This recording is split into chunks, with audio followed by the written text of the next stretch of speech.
Hey everybody, welcome to today's webinar. I'm just going to give us a couple minutes and let everybody get logged in. I'm watching those numbers go up right now. Welcome everybody to one of our last webinars of the fall season. We're going to be getting our Christmas webinar started soon, so this year has really flown by. Today we have Pat Reilly joining us to discuss deer-resistant gardening, which I know had been a much requested topic for the past few months. So I'm really glad that Pat was able to join us today. Before I turn things over to Pat, I'm just going to go over a couple of notes in case we have anybody new on the program. So as always, those of you who join us regularly, just bear with me for the next minute or two. This is a Zoom webinar. It's not a Zoom meeting, so it's a little bit different than some of you may be familiar with. We're not able to see you or hear you during this class. So if you have questions, you're going to hit that Q&A button on your Zoom menu, type your questions into that box, and I will be monitoring that during the class. Pat may as well. We're going to kind of play it by ear, and Pat will be taking questions during the presentation. So you can send those to me and I'll be watching out for that. We are recording today's call, so you all will get a link to the recording tomorrow, probably around lunchtime. And so you can follow up if you have to leave the class early or anything. Don't worry about that. We will have a recording for you. I think that about covers all of my notes. If anybody has any issues during the class, just send me a message and I'll see what I can do to help you out. And I think that's about it. Quick introduction. Pat, for those of you who don't know Pat, Pat is one of our master gardeners. She teaches a lot of classes for us. She has a lot of knowledge on a lot of topics. Love Pat. Pat works at our Gainesville store primarily. And Pat, if you have anything else you want to tell us about yourself, I'm going to let you do that. And I'm also going to let you get started today. So thank you so much for joining us. I really appreciate it. All right, I'll start to share my screen then. Let's go. There we go. All right, yes, I'm in the trees and shrubs part of the Gainesville store, and you can often find me as well by the plant clinic. So that's kind of where I float around to. Let's see. So today's kind of a nice day for us. The sun's out, but it is getting to be a little chilly in temperature. And so we're going to kind of go through some things with how deer are behaving in this kind of weather as well. The objectives today are, to know your enemy is how to beat them. So we're going to talk about a little deer behavior and the kinds of things that you'll need to do, how to match the amount of damage that you see in the landscape to the actions that you need to take. And then I've got lots of really good landscape options for deer-resistant gardens. So usually resources get shoved to the very end of the presentation, and then what happens is that it kind of gets a short shrift. So I'm going to start off by talking about a couple of things that you might want to take a look at. And the first is, this book is extremely good. It's easy to read. It's very inexpensive. It's Deer Proofing Your Yard and Garden, Rhonda Massingam Hart. I know that we carry it at our Merrifield locations. I know that Bard Alley in Vienna also has this book all the time. So, just ask around about it and put it in your library. It's going to be the source of a lot of great information for you. The other really good source that I have, though, is from Rutgers University. And that, it looks like this when you go ahead and just Google, deer-resistant plants Rutgers, and this is what's going to come up. So I'll show you a few little features of this site. One is that you can search things by a common name, so you don't have to know the botanical name. And then when you put that in, what comes up is the result. And if it's got a little link kind of a thing there, that's going to take you to a photo if you don't know what the plant looks like. And if you look over on the right-hand side, that's the rating. And the rating, it would be for the dwarf Alberta spruce would be rarely damaged. Now, another way you can search through this database is just by putting in, give me all the plants in a certain category that are seldom severely damaged, unless you really want to amuse yourself and find the things that are always torn apart, and then stay away from them. But then if you can put in the type of plant type that you want, this is going to show you bulbs, but you can search trees or perennials, anything like that. And then it comes up with this list of plants that you might try in your garden itself. You can do all kinds of ratings. So this is going to give you everything in that A category, of whether it be a shrub or ground cover or grasses and so forth. A really good resource for you. Now, it's not going to have every plant that you might want to look up, but it certainly has a good number of them. So give that a try as well. So, there's more deer now than there were when the Pilgrims landed. The reason it's such a problem is that many of our neighborhoods are pushing into what's called the urban wildland interface. There's a point now where we don't have any of the gray wolves or the mountain lions that used to be the predators of deer. So they don't have the same kind of, let's say, limitations on their populations. We'll talk about a little bit of the biological carrying capacity. That's kind of like the amount of, the number of deer that a normal healthy ecosystem can support. And as you can see by the slide, that's numbering at about 18 to 24 deer per square mile. We do know that declining populations are seen throughout the Northern Virginia area. But then, and we'll talk about this a little bit later on, the cultural carrying capacity is overstepped. And I'll give you some numbers that are kind of interesting and how they monitor this. And yeah, people actually sit and do this kind of work and go and count them.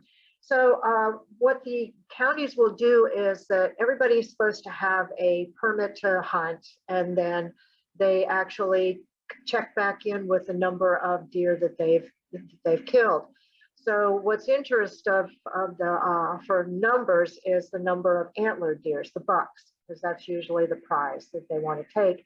And most counties do ask that hunters will take so many does before they take a buck. So by taking the number of those antlered deer kills, that's kind of like a relative number per square mile of habitat on private lands. Prince William County is high at 3.4 per square mile. Loudoun is very high at 5.2. Fauquier County is also high at 3.6. And we really don't have a number for Fairfax County because it seems that most of the deer killed in Fairfax are done by bow hunters. So no way to really kind of compare the numbers there. But you can see that, yeah, that there's still a problem. And a big problem because they need to have anywhere between 5 and 7 pounds of greenery consumed each day. That's a lot. So we'll talk about the types of damage that they do. You've seen their browsing. Now, the way to tell the browsing between what a rabbit might do and what deer do is that deer they lack these upper incisors. So you can look on the edges of this hosta and see that it's kind of shredded. And that would indicate that a deer did that, as opposed to a little bunny rabbit that's going to have a clean cut because of their teeth. So clearly this is deer. And of course, we know how much they like hostas. And I had to throw this in as far as like the bark shredding. This is a totally made up picture. So, but I thought it was so funny. It's like, here's somebody's trophy, deer head that they just like scraped it on. This is really what shredding looks like when you have deer damage in your yard. It's not the clean cut that you see in that other one. And I do have to say that if you see this in your yard, just a couple of notes about the shredding is that you can have plants that have about 20% of the circumference of the damage, of the bark damage, and it's going to survive and it's going to heal up. You'll want to clean all that shredding up and never apply a shredding or a pruning paint. That does tend to trap moisture underneath, so it's not recommended at all. It may take years for it to recover from that, but if you have more than that 20%, it might not recover at all. So keep that in mind if you see that bark shredding going on. And of course, the trampling, and we've all seen these little dual hooves in our muddy landscapes and know that the deer have been there. Yeah, they are going to damage a lot of plants, but in addition to that, the deer are going to prefer to eat things that they've evolved with, and that's our native plants. Well, when native plant populations start declining, that gives the opportunity for the non-native invasives. And that is certainly a damage caused by this. If you've been lucky and not had a deer collision, can keep it up and be very aware, but that's another big issue that we've got. Deer will also carry not so much the diseases, but they carry the ticks that carry diseases that do affect humans as well. And then, of course, you know, there's nothing like the pain when you walk out in the morning and see that the deer have just totally demolished some brand new plant that you've installed. But that's all the more reason why we want to make sure that our gardens are deer resistant and that we can continue to enjoy all of our plants. So let's get into a little bit of the behavior of deer. So the priority of all deer is to stay alive, and they're going to do that by not being eaten themselves or killed some way. So obviously they're going to have to consume calories, they have to rest, and they usually want to do this under some sort of protective cover. And then their next priority is to reproduce. Now, throughout this presentation, I'll sprinkle in some photos of some very good deer-resistant plants. And obviously daffodils should be on everybody's list. You know, you might love the tulips, and certainly, you know, a lot of them grow really well in our area. But if the deer are constantly eating them, then I suggest you try to take a look and investigate look at all the different colors and shapes and textures you can get from the different daffodils that are available to us these days. And now's a good time to get out there and plant them. So stop by one of your Merrifield locations and pick some bulbs up. But let's take a look at the traits that we want to consider, because if we can work with the traits, then we can figure out ways how we can beat them at their own game. So their sense of smell is very, very strong because they're always trying to avoid being eaten. So they're kind of sensing for predators. As far as their hearing, they actually have rotating ears. So their hearing is very, very good. And as far as their sight, because of the eyes positioning on both sides of their heads, they have a 310 field of vision. They are able to see long distances. And even though they can detect movement, even in low light, they do have a hard time focusing sometimes. And they may not be able to see objects that don't move. So we're going to keep that in mind when we talk about different repellents and things. The hooves that they've got are extremely good for traction, and with those strong leg muscles, that means they can take off, jump, and move very swiftly. And because they're kind of narrow, they can actually maneuver through areas. And that's why we don't want to leave gates open and think that that's going to keep them out. So there are things that will trigger their behaviors in the landscape. So things that, if you see those little hoof marks, one thing that other deer might pick up from that is odors that indicate that the previous deer that was there was frightened, because that scent comes through those glands in their hooves. Now, as far as that neophobic there, what they're kind of curious or afraid of with new things means that they're not afraid of things that are constantly there. So if there's something new in their territory, and they know their territories very well, that they might go over and investigate. They may not be spooked unless something moves or frightens them. So keep that in mind when we're developing our strategies. But as soon as they think it's normal, if it's the same thing there all the time, be it a odor or a scarecrow or whatever, if it's there all the time, they're going to go, hey, it's normal and it's not going to be effective anymore. They do have warning noises between each other. So snorting and stamping and things like that can communicate fear between deer. They pick up that from other animals as well. And what you've probably seen if you've run any deer off is how they flick those tails up. And the white-tailed deer, that's a sign of danger. So we're going to talk about something that we can imitate that and kind of use that to scare them away as well. Take a look at a couple of those grasses that I've put in there. That pink muley grass is just gorgeous at this time of year. Deer tend to avoid a lot of the grasses. And on the right-hand side is one of the more statuesque grasses, the Dallas blue switchgrass. So as far as their territory, And as you're looking at these number of acres, keep in mind that 700 acres is roughly a square mile. So bucks will range within a square mile of territory. Now, females will share territory with other does and fawns, and their territory will cover only about 200 acres. Now, during rut, which is right about now, almost coming to the end of it, that bucks will be a little bit territorial with others. In general, though, for the rest of the year, they may be in groups of 1 or 2 or 3 together. The herds of deer, though, what's kind of puts us at a disadvantage is that they will stay in an established territory. Even though yearlings are pushed out, they will stay within that territory that's been established as they were young and being brought up by their mothers. And even if they're starving, they're not going to leave that established territory. And when we spoke about biological carrying condition earlier, that's when we see it exceeded, because they can no longer, the healthy ecosystem does not sufficiently provide food for them, and then that's when they cause problems in our landscapes. Of course, they're going to need minerals and nutritious foods. As far as water, they need to consume about 2 to 4 quarts a day.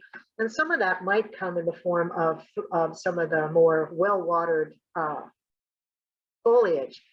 Their shelter is places for them to bed down, and usually under cover, but they also need sheltered places where they can congregate.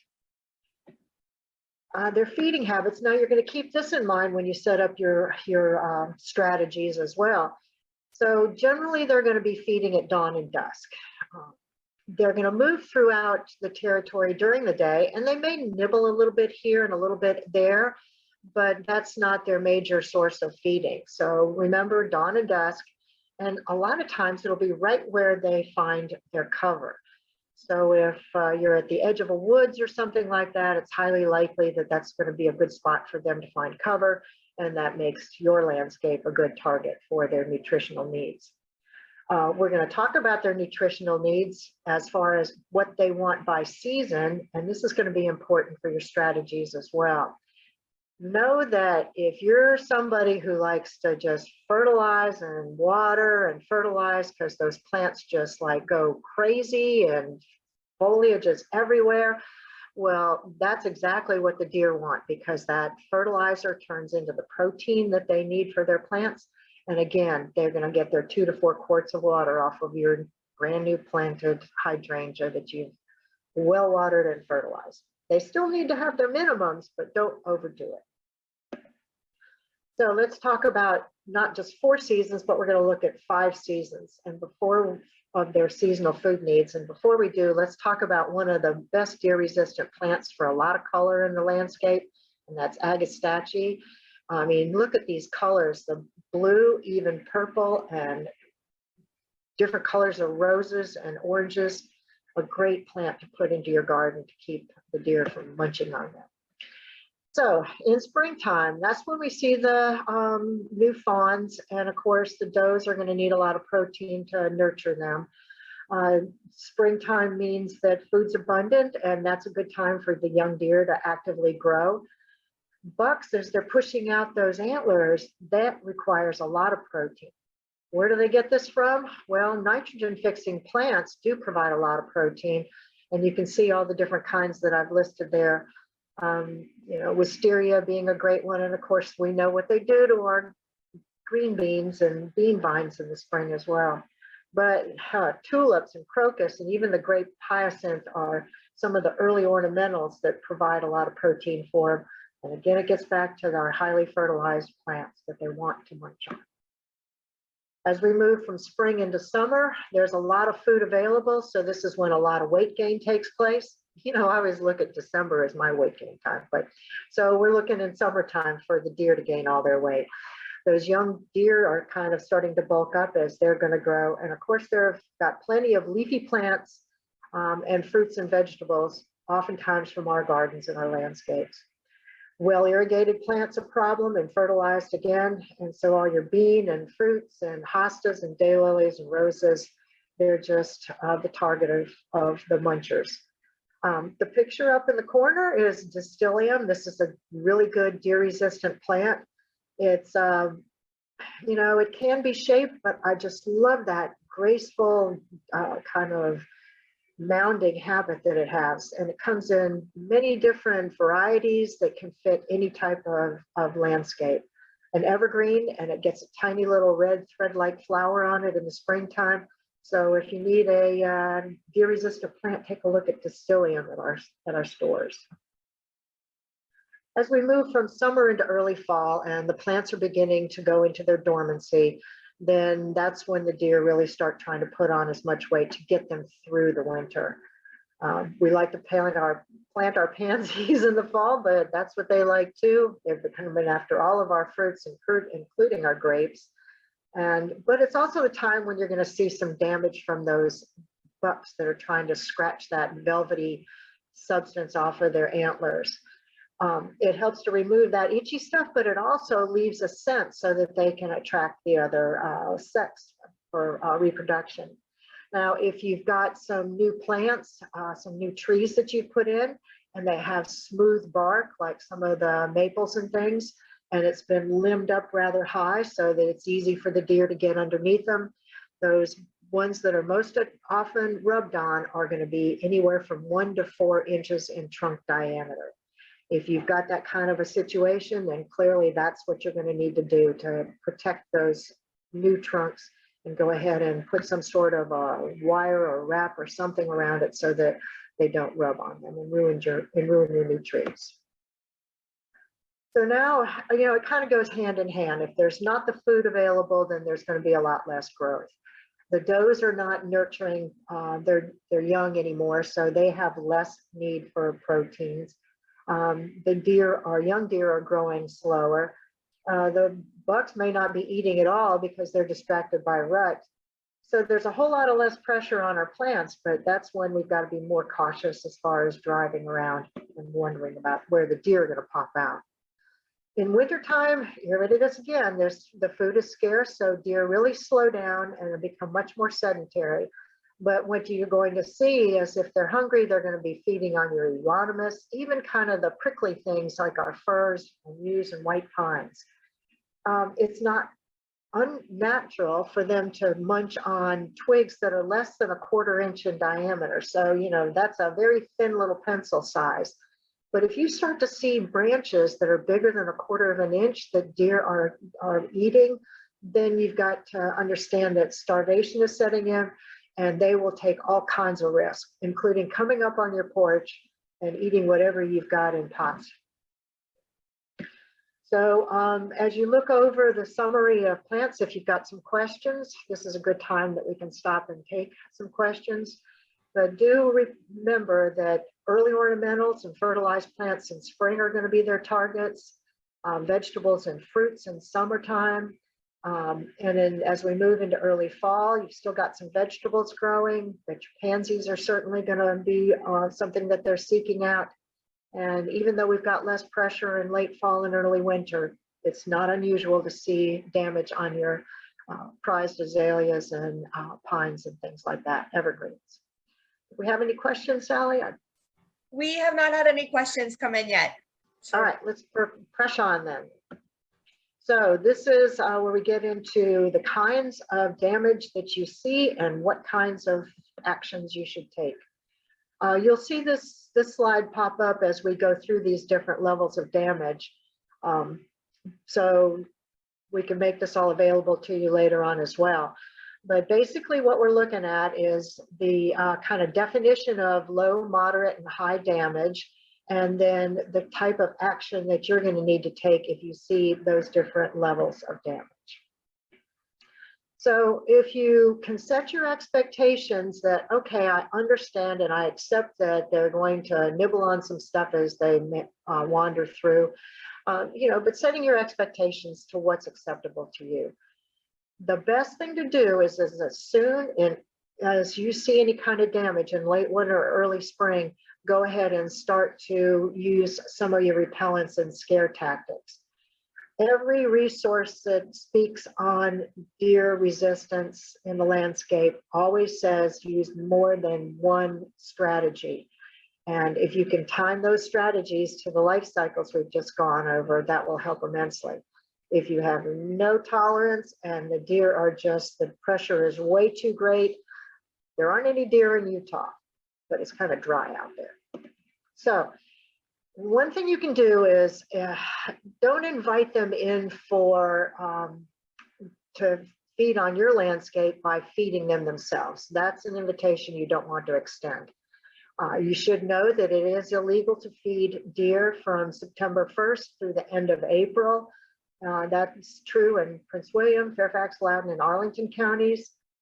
Now, I'm sure that these laws and regulations change regularly, so do check with your local law enforcement about that. Now, the reason we don't want to feed them is that it's a unnatural source of food, and the deer will respond by reproducing more if there's more food than should actually be there. By having one site where there might be additional food, that does increase the possibility that more deer will congregate unnaturally, and that does increase the threat of disease spread among the deer. It's not unusual to see a bear or a raccoon feeding on what you put out for the deer, so that's not a real good thing to anticipate. And then many times that the deer will eat what you put out for them, but then they'll go ahead and still munch on your yard. The other thing to do is resist that invitation, extending the invitation by planting the kinds of plants that they really love. Now, we'll talk about, look around your neighborhood and see what's regularly damaged and just don't plant that. Or if you must plant those kinds of things, then do try to work them in with other plants that deer will try to avoid. If you've got some vulnerable plants, keep them close to the house because it's usual that the deer won't come up that close. And of course, you probably all know, I don't need to tell you about how roses and fruit trees and hydrangeas and hostas are all their favorite. About the plant list, and of course, deer don't read, but deer will learn to feed according to what their mothers teach them. So when in your neighborhood, you might see that they're feeding on one particular type of a plant. Your friend who lives a mile away might not see that at all. So just understand that that's what's happening, is that they're going to feed according to what they've been taught. So let's get into all of our actions that we can take with the different levels of damage. So low damage would mean that you see an occasional damage of they're munching on some buds and flower buds and leaf buds in the springtime, and maybe there's a leaf or two gone every once in a while. And the action that you would take if that's low level of damage that you're seeing are the deterrents, repellents, and the passive scare tactics. So anything that has a strong aroma will mask the deer's ability to sense the predators. They're also going to, if the plants have a texture or a taste, they will avoid eating them. If you want to have some of the hostas and things like that, or phlox, go ahead and plant them amongst some of the other ones that they don't care to eat. And if you have an area that's a nice contained area, you can put those deterrent plants around the perimeter, or if you know how the deer are coming onto your property, plant those deterrent plants at the edges of the deer trails. So odors can help as far as a deterrent or a repellent, because again, deer can't smell their predators. Things with capsaicin or cinnamon and cloves and garlic tend to be some of the ingredients in some of the sprays that you can get. Also, putrefied egg solids, and that's something that you'll find in a lot of them as well. Milorganite is regularly used. However, milorganite does have some nutrients in it, so you want to make sure you're really not using so much that you're over fertilizing your plants. And what is recommended if you want to try to use milorganite is that it gets applied twice monthly in summertime at a rate of 5 pounds per 100 square feet. As far as the sprays and things like that, if you look at the labels, somebody says, well, do I want this kind or that kind? Well, if you look at the labels, it's a lot of the same types of ingredients, so it's really just your preference. So you apply them, and yeah, they do have quite the odor. Usually that becomes undetectable for us after a matter of days or a week or so. Do recall that if it's a taste thing, that the deer have to actually taste it to know that they don't want to eat it. Any kinds of products have to be applied from, they can reach up to 6 feet. So you're going to have to go from 6 feet up all the way to the ground level. And if you've got one that has the binding agents in it, that helps. If you have heavy rains, you might need to reapply. And keep in mind that, you might apply to the plant, but if once it starts sending out new shoots, that new growth has to be sprayed too. And always go ahead and read the label. Now, one of the things that we want to talk about is that using some of our culinary herbs can be great for, just because we like to have them for using in our own cooking, but also because that's going to help as far as being a repellent for deer. Lavender and Russian sage, which is pictured here, are great. Catnip as well, but keep in mind that a lot of those fragrances are not there in the wintertime when the deer might really be stressed and in need of food. This is an oregano, hard to believe, isn't it? Because we just pretty much think of oregano, but look at how beautiful that one is. So consider that one for adding to your landscape. And the alliums that are out there, and the bulbs are in your garden center right now, so come on over and pick up some. But look at how they can be used in conjunction with other plants. And again, because of that odor, the deer are going to kind of stay away a little bit. People always want to know about soap. And that's one of the nice things about the book I showed you earlier, is that the author takes many of these popular ideas and gives you the pros and the cons of each one of these types of strategies. Some soaps might actually attract the deer, so avoid anything that has coconut in it.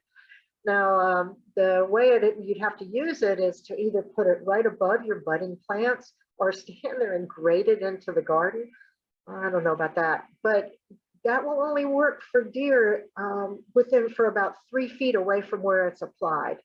And I think it does have kind of an odd appearance, even though, you might macrame something kind of cute looking, it's still a bar of soap hanging in your yard. And can you even buy pantyhose anymore? I don't know, but that's not very attractive in the garden. And again, it's only going to be good for 3 feet around wherever the soap is at. So let's talk about some scare tactics, and we'll go through each of these 3. Before we do that, here's an excellent low-growing evergreen ground cover, Siberian cypress, Microbiota decussata, that is just a wide spreader. It's a little bit of a slow grower, but what a great look. And take a look at what it looks like in the wintertime. It takes on this kind of purplish color. So that's one of your evergreens that you can get a seasonal color out of. A must-have plant.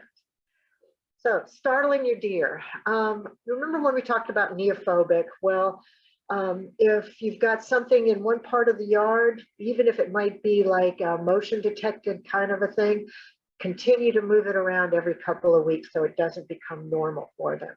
If you've got scarecrows or something, try to figure out how you can rig up some way where they can move so that, remember we talked about how deer can't always see things unless there's motion associated with it, or sound. So you could put some sort of chimes or something like that.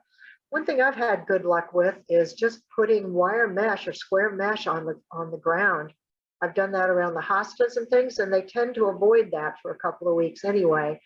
But what we were thinking about is, why don't we get some of that big bubble wrap and put that out there, get a wildlife camera and see what the deer do when they step on bubble wrap. Might be kind of fun. So startling deer, a lot of people used to use CDs or pie plates. If you have a large number of them, that's usually better. Again, that might not be the best, most appreciated by your neighbors. If you've got lights or sprinklers on motion detectors, again, move that around. And this is kind of neat that if you've got somewhere, even a clothesline or a fishing line that you can attach a 10-inch long white cloth to, when the breeze moves that, it flicks it up, it mimics the white-tailed deer danger signal in running away. And that will startle the other deer. Noises, you know what? They've done research on this, played talk radio to deer, and deer don't like it. So either that or static, and if you had that going off at dawn and dusk when they want to be feeding, or random intervals through the day to keep them just from walking through, that can work for you. Hang those pie plates, if that's the way you want to go, close together so they clank on each other. Any kind of dog barking, whether they're real or just a recording. And then I think you're going to probably annoy the neighbors if you resort to shouting and firecrackers and banging on pots and pans, that sort of thing. As far as imitating the predators, the blood meal is kind of been used. It's not so much that it, what it does is it kind of lets deer know that there has been a predator there and something died. But it's one of those things that's a double-edged sword because it's also going to add nutrients, and it does have a high percentage of nitrogen, which can cause plants to grow. And again, that's more protein that the deer might actually like if they overcome that smell. If you want to use blood meal though, you can always find certified organic products if you're trying to go organic, but do follow the recommended rates and reapplication timing. Now the predator urine, it's like, how do they get this stuff? But the of any kind of the predators, if you can go ahead and get some of that, the way to do that is to use some of the devices that you can find. And what this is a little bottle that has openings in it, so you can actually let the scent out and then hang it on your shrubs or in your trees. There's a small cotton ball in here that you would take the bottles of urine and just put a couple drops in there, and that's going to work for a couple of weeks. This is probably good for a lot of really delicate little plants, or if you can put it at perimeters or on their trails. But if you didn't want to mess with the liquid, because oh my gosh, it could spill, try something like this, which is just the granular form of urine, and these just get sprinkled around in your yard. So lots of help for taking, making them think that there's a predator there. So, you know, when we talk about urine, it might be kind of cute if you got a little 3-year-old who, you know, wee-wees out in the yard. Maybe not so cute if we've got like a bunch of adults going out there for it too. So the strategies we've been talking about so far are pretty low in effort. But certainly one of the best things you can do is design your landscape in anticipation of deer. A little bit more upfront work, but certainly pays off. So we're going to go through each one of these 3 examples that I've listed here for you. And the first is the changes in elevation. So if you've got the ability to, oh, and who doesn't want to get behind like a bobcat or something like that and tear up the yard? Creating some terraces, and maybe below the terraces is a sunken area where you can put in a garden. Berms, like in the upper right-hand corner, can do a couple of things. One, it creates a change in elevation, which makes deer uncomfortable, but it also can elevate the kind of preventing visibility for deer on the other side of that. And as far as turf sculpting, I've not seen this myself in any kind of residential area, but certainly if your HOA is concerned, this might be something you could consider. It has an attractive look because of the changes in elevation, attractive to us, but not so much for deer. And certainly, wouldn't you want to be a kid and roll down some of those hills? So an option for you.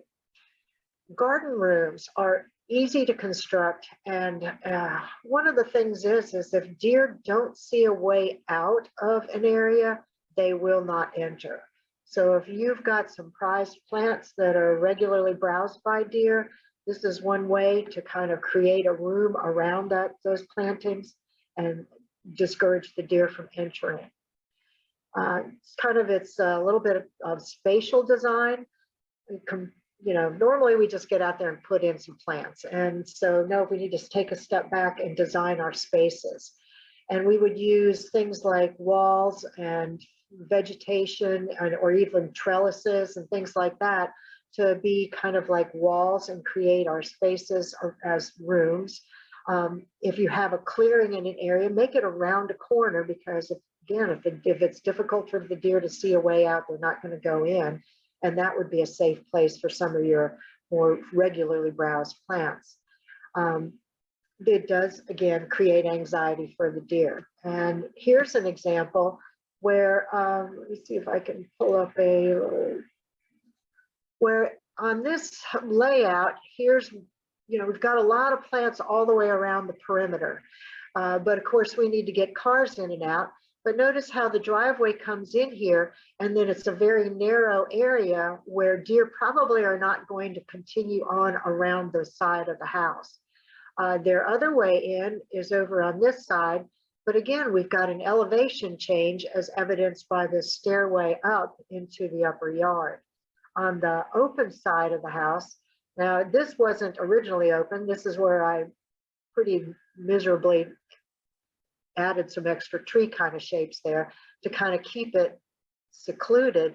But if a deer is coming in here, they're not going to see too many ways out. Not over here, not over that way, certainly not that way. So that would be a good way to kind of incorporate the whole idea of creating rooms around your more prized plants.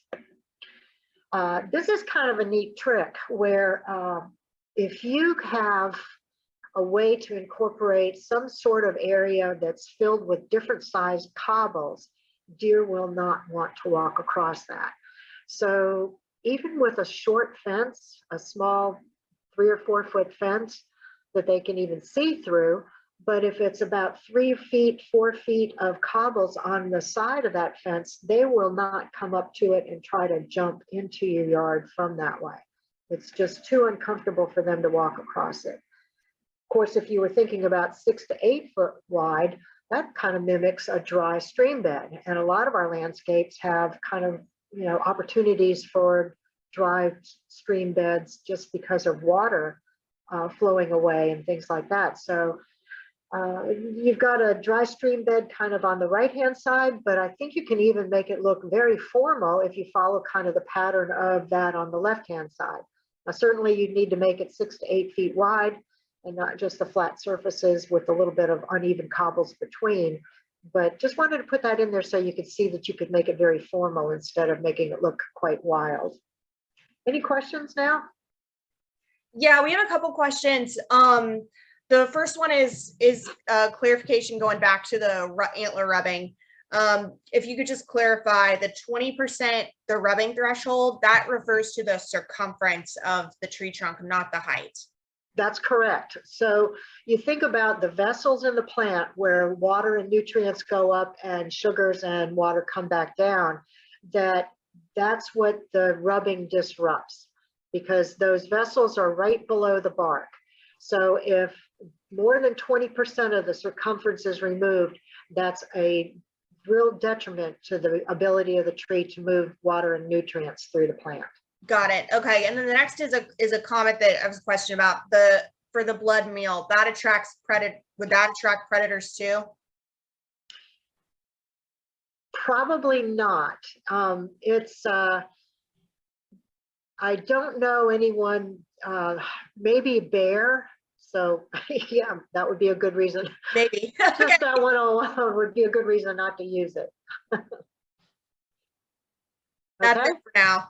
Yep. All right.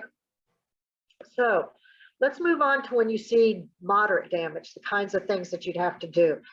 And when we say moderate damage, we mean that the deer are coming into your landscape and eating plants out of your landscape in summer when they've got so much foliage and native plants to eat in their own habitat. If you also see them, laying around on your front yard, that would be moderate damage. And again, if they're coming through and eating not just at dawn and dusk, but also during daylight hours, then the kinds of actions that you're going to need to take are all of the things that we've already talked about, the deterrents, the repellents, and the scare tactics. But you more than likely are going to have to add fencing and should consider dogs. So that sounds kind of like, oh, geez, I didn't really want to fence, but let's talk about what you can do. You don't have to fence your whole yard. Maybe it's just a certain planting area, or if you can kind of create those rooms we were talking about, maybe you're only going to fence just one room. If you can fence just to prevent them from coming into the landscape because you know their route in. But fencing can also be used to obscure their view of what you've got in your yard so that it discourages them from coming in.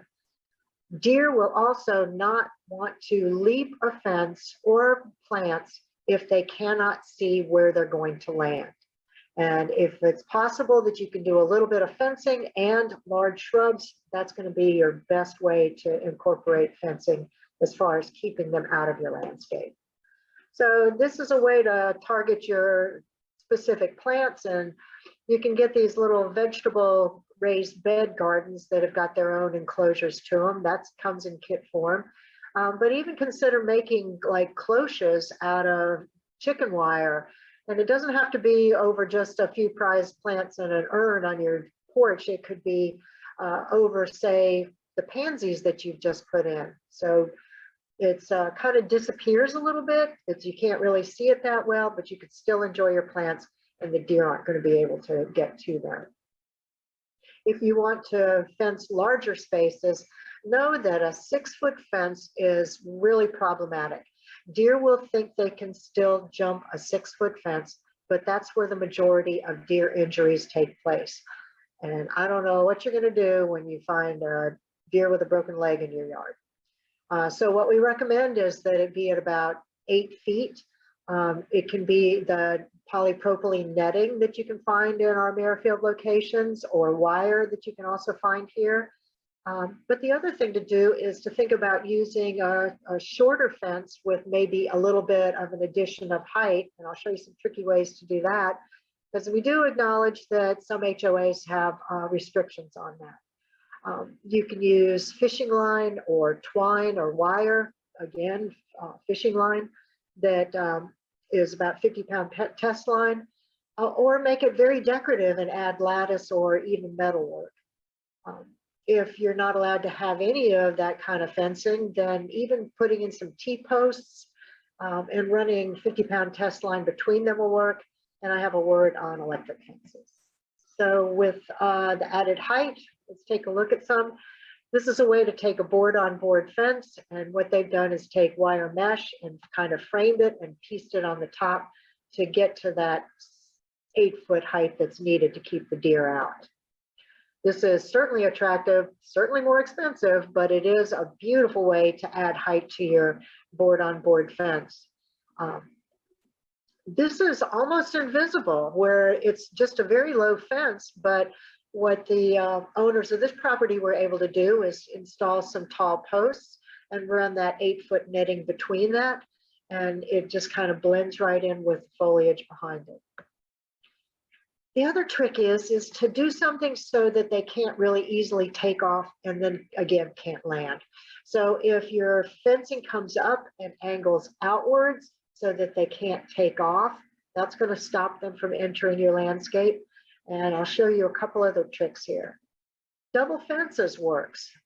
These probably are not 4 or 5 feet apart, but this is probably dueling neighbors. But that just a 4 to 5 foot fence and repeated about 4 or 5 feet away is going to keep deer from entering your landscape.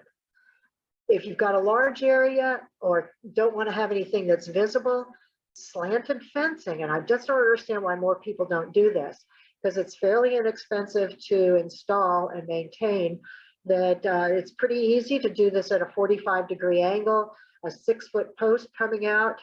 It only has to be up about 5 feet in height.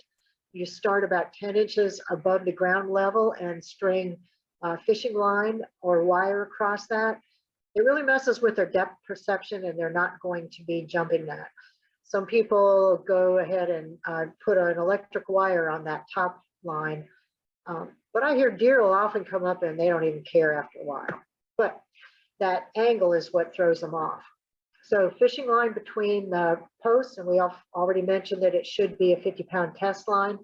Similar to the slanted fence, start about 10 to 12 inches above the ground level, and then at every foot interval till you get to 5 feet. Go ahead, this is a great place for you to put your white cloth on there to flick in the wind and indicate danger to deer. And then you can use that same sort of an idea around individual plants or in individual beds. So electric fences can work. A lot of people will bait with peanut butter. Get this though, that they might eventually just acclimate to that shock and say, what the heck, let's go zap, and then keep, like dogs when they get to their edge of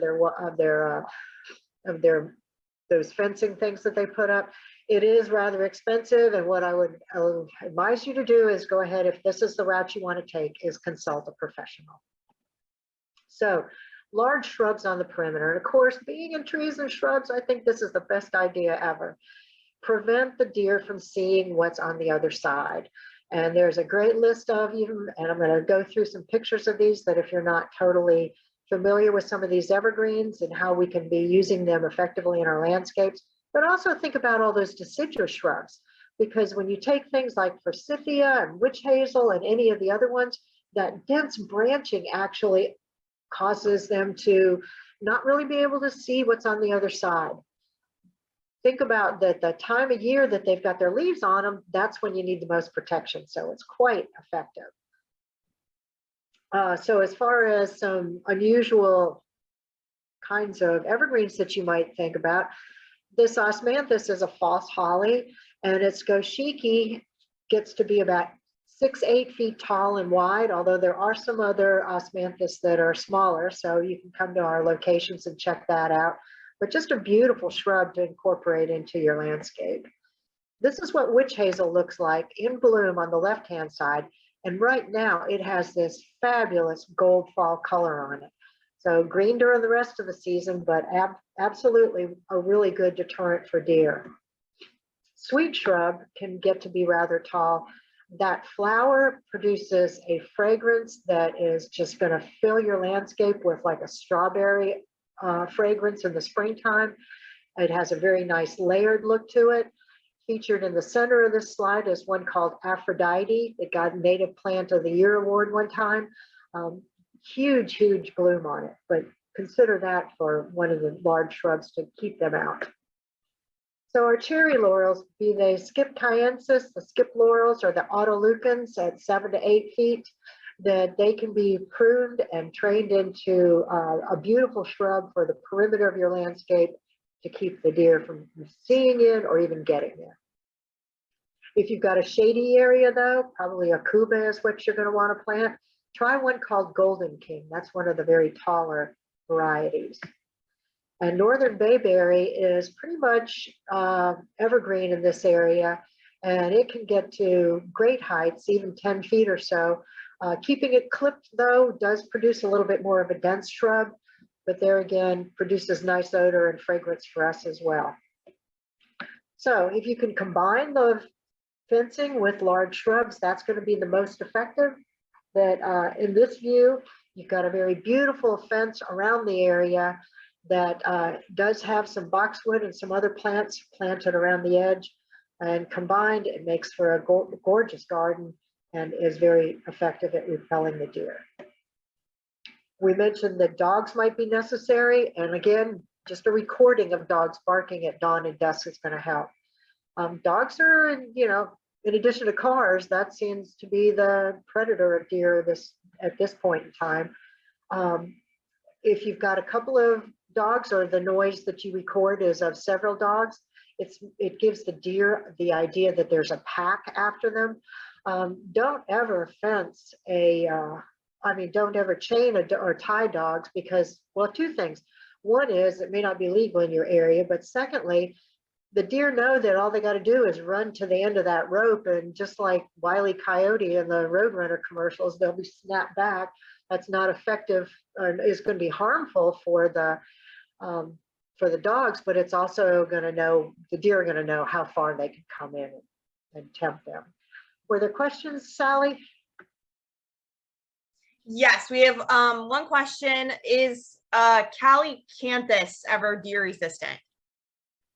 I'm sorry, is it ever what? Is it deer resistant? I may be mispronouncing the plant name. Calycanthus, Calycanthus. Not so much the plant itself, and certainly the fragrances are benefit and it doesn't repel deer, but I listed it because it's one of those that can get really nice dense branching, grows tall, and can be used in conjunction with other large shrubs or even fencing in order to stop the deer from wanting to jump into your landscape or be able to see into your landscape. Okay, got it. Thank you. Okay. That's it for now. Okay. So now we're moving on to where we've got a lot of damage in the landscape. And as we kind of wind down this seminar, if you do see things like that the deer eating everything, no matter if you pulled it off of that Rutgers list and they're still eating what's supposed to be deer resistant, they're eating everything from inches above the ground all the way up to 6 feet, that's way too much pressure from those deer. So the required action is that you do all of the above, the deterrence, repellents, the fencing, the dogs, plus you're going to have to get your community involved. This is where we get into that cultural carrying capacity, because what that considers is not just the deer's need like we did in the biological carrying capacity, but this is where you consider, can the ecosystem carry the capacity for both deer as well as humans? And as far as the demands that the humans have on deer, we really do kind of like to see them. I mean, they're very pretty animals. And of course, hunters do want to hunt them. But we do know all the negatives that come with that. And it's everything from what they do to our landscapes as well as our cars and tick-borne diseases. So this is why we might need community action. That's beyond the scope of this presentation, but I did want to offer you some places to go for more information. Cornell University has an absolutely comprehensive, fantastic manual. So just search Cornell, as in the university, community-based deer management, and this manual will pop up. Great things on how a community can approach deer management. The Virginia Department of Wildlife Resources is an excellent source for any kind of information. If your community needs to cull the herd and wanted to find bow hunters, all the information about seasons of hunting and the regulations that go around them. So with that, are there any final questions that we might want to consider? Yeah, Pat, we've got a couple that have come in. The first one, this is awful. After 20 years, Pat had 10 feet of akuba, and after 20 years of having them, the deer consumed 7 feet of them. Does that, I mean, that happens sometimes? Yes. Yeah. Unfortunately, it will.